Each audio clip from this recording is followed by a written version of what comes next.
سلام علیکم دوستانی عزیز، روزتون بخیر و شادی باشد. اینجا ما در ساعت 5:30 سحر کرده آمدم که شوهرم اومدم انا میجارم میرم مصروشم میگیرم. یه جسه رفته برامدم خیلی مصروف بسیارم نداره. اینا بیرون چخلی که میبینین تاریکه، برف بریده است. یک دو روز گرمی کرد، برفا کمتر آب شدن، زمین پول یخه، ای بالای یخ برف بریده. راستی وقتی راه میگردی نمیدونی که زمین یخه، پوچه آدم میپرتویه. اینجا جای چای خرک شونه، اینجا بسیار خیلی براشون بیرون بسیاره و پاپشوشون میبرن میخواه جزیر میشوه. همش اپیلکای بگم میخواه میرومشون گلیموشا گاه میبرارم میشپانم. خیلی بفایده بگم ده با همخواه میشه. نمیخواه رفتم برآوردم چند قدر یه بار گلیموشانه میشویم. اگر چون که همینجا باشن گلیمو را در رانی ماشین که میندازن. اینجا پس دوستای بگم وقتی اینجا اومدم بگم کار خونم کنوشنی اومدم خونه نمیایم برای یگان چای خریه یگان چای همینجا ده هم مایچیش هسته بگم اوقات کنک و دیگر روش. دوستانی عزیز ما اومدم ای کار که شوهرم راست پیش مالامون اومدیم. ساعت اجازه 6 رونا 1 ساعته ما کارم کرده شدم در کارخانه. پیش مرغم رفتم چخلی که میبینین تاریکه. می تا وقتی نماز کارمون میشیم کاری میدانی را با نمازمون میخونیم. ای قفای کارای خانه دو تا تخت گرفتم. روزا اوجه با گرمی زده است. یا تا دو تا تخت کدیستن. دو تا تخت ما آوردم سهر کتی با عبیده دخترم با دو تا دیگه آورد 4 تا کردین یه روز ده. دوستان عزیز خانه آمدم با برای صبحانه را یگان چیز تیار میکنم.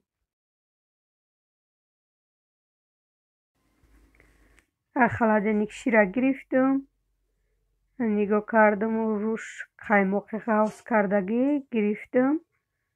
شوهرم نغز میبینه. میده یک کاسچه گرفتم در بیرون گفتم تمپراتورای بیرون ده میاین ای کار میخورن بسیار نغز میبینن. برای صبحانه کودکا پنکیک تیار کردم.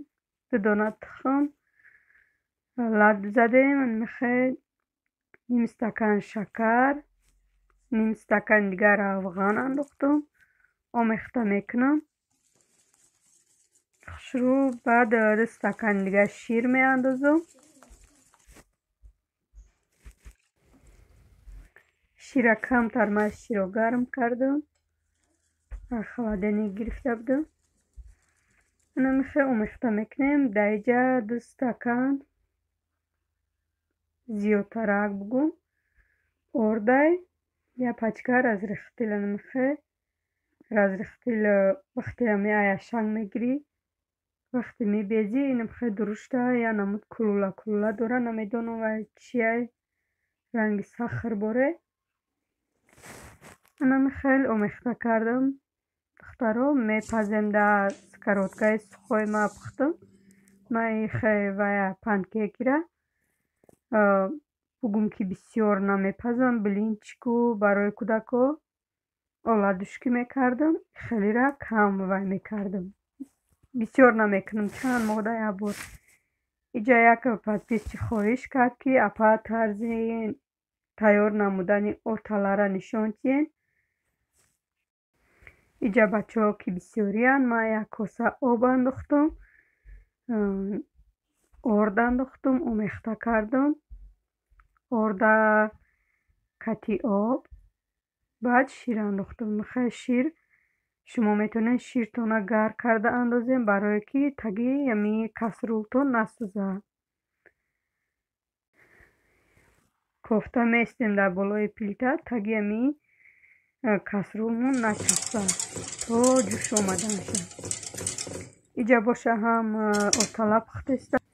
дар оилае ки 3 нафар 4 нафарем барои ами субҳона отала кардем. мисол шири холӣ кунед 4-5 қошоқ орд басандашай. иҷа ман 1 стакан шакар андохтум. вақте ки ами ҷӯш омад ҳам шакарша андозен ҳам намакша бугум.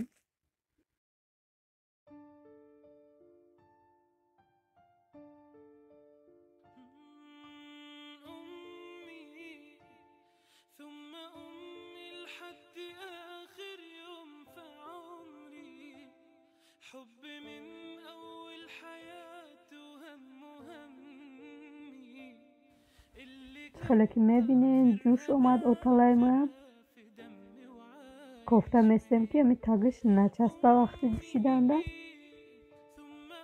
وقتی جوشیدی اکثر بعد پیلته را میکشیم و گرمی پیلته ده خودش غوصه که خشو میشه اتالا.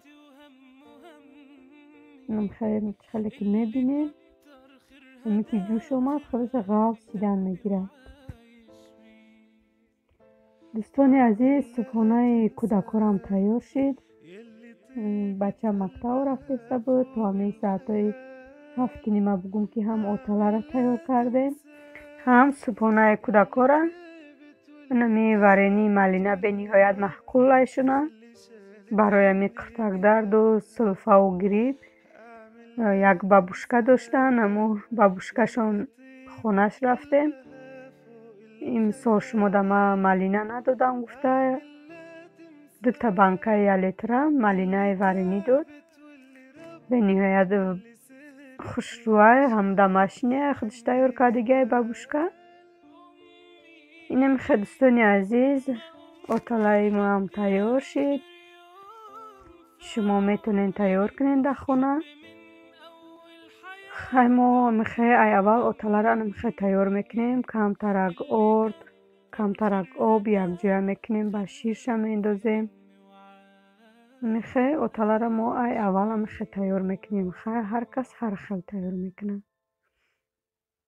نمیخواه دوستان عزیز امروزه صبحانه بچه ها کودکا دا پنکیکی کردم بچه ها دا اتالا.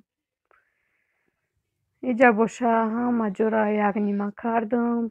بعدی صبحانه کردن اوبارکه کردم تازه کردم همه جا را برای که مهمان می آید. ایجا 2 کیلو برنج آوردن آش کردم. ایجا ما در ساعت 2 شده ساعت 1 دا بچه ها چای خری میان. این مهمانایی که آمدن مو گلاونی گفته که ساعت 2 دا آش تیار شود. آشون هم تیار شد. خیلی تا آمدن شونه اجداد میکنیم. چون میارن لالی و استکان آشونه فقط من می آشونه تیار کردم خیلی که خچون بردارم. اینجا مرا سالاد زکاس کرده بودن. پیش ای آش کنیم از سالاد کرده بودم. سالاد می کپوستی کیتایسکی آوردن و نمی جواری و بادرینکتی هم خیلی ریزه کردم. چند ترک نمک کردم. سالاد نگده مانده. 2 نمود سالاد کردم سوزگی. اینجا ما در پدرکه آوردن. همین اپراولایشی همین کارخونه بگم. هم خیلی پالتینسه آوردک. 1 تا پکریوالکه برای روی دیوان. 2 спальни. گفته که وای استفاده شم نبردم. گفت همه خریدیم استادگی گفت. گیری گفته که اینه میره آوردم تا گفتم مالش میگیرم. آوردن انا که بازی میکشم همراه شما روی دیوانم دا میکشم که چند دیوانم باشه نباشه. بسیار چی آوردن میگیرن. می سالی نو دا پدرکه و چند نمود چی آورده بودن. با اینا سالی نو بگم که ماه ینور تمام نشده با یارا پدرکه آوردن من. میخوای آش کردمشونن با این میاره آوردن. یک شاوخو رفتن 4 مهمون. سر هر یک تاشت 100 روپیه. وقتی واخو رفتن هم پسلشون میمونن. امورا ما وای میکنم ماشین کده میاندازم. قاق میشه اوتی کرده شکفشونده میمونم. 800 روبل پول دادن من. با این میره خسرو بوده یک جدا میخواه ته کرده موندگی هم مایجاش همی قو برجین شدگی در کمیره خسرو نامده است که خیلی سویچ هم خسرو های. نمیخواه دوستانی عزیز بگم که یک روزه کاری من هم روی دیوانم در نمیخواه وی آوردن پکری والکه هم یک پالتینس با 800 روبل پول. اینمی یا 4 تا 5 تا اینمی پستله همی را اوتیک میکنم کامنا تشوندم میمونم تمام. اینمی خیلی دوستانی عزیز کار و باری ما در کارخانه اینمی خیلی مهمانا بگم هر روزم نمیاین 4 ماه 5 ماه ده اومده یک بار خواه میرن. برای بگه بچه ها را می کمترک سوس کدیستم. ما گوشت مرغه در سوس نمیندازم برای که وقتی می سوس او میندازی کمتر گوشت مرغ وای میشه میجوشه بچه ها نمیخورن. بعد می همش در یک تای گوشت گرفتم و در دخوفکه میمونم. بیرون در وقت نیسته در دخوفکه میمونم. باعث نکار ما کردن میگیرم خودش تیار میشه. نمیدونم که گوشت مرغ در بسشون زدگی چه خیلی که در یگان شوربای سوس و پشتن نمیخورم بچه ها. بعد اینمی در دخوفکه میمونم پکیده یا که بیرون میکنم برای بالای اوقاتشون میمونم. نمیخواه دوستانی عزیز با یک دو دونه کارتوشکه و یک دونه پیاز برای با مزه شدنش انداختم میمونم در دخوفکه. ایسه سوس ما تیار میکنم و می بالای کاسه هاشون یک تای گوشت میمونم.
دوستان عزیز اوقات ما هم تیار شد. سوسم در دیگ جوشیده است. از میبردارم بچه ها ده. بعد همی گوشتکاشون ها میگیرم تقسیمات میکنم. دوستان عزیز خدا نگهبانتون باشد تا ولاگ‌های آینده در پناه خدا باشد.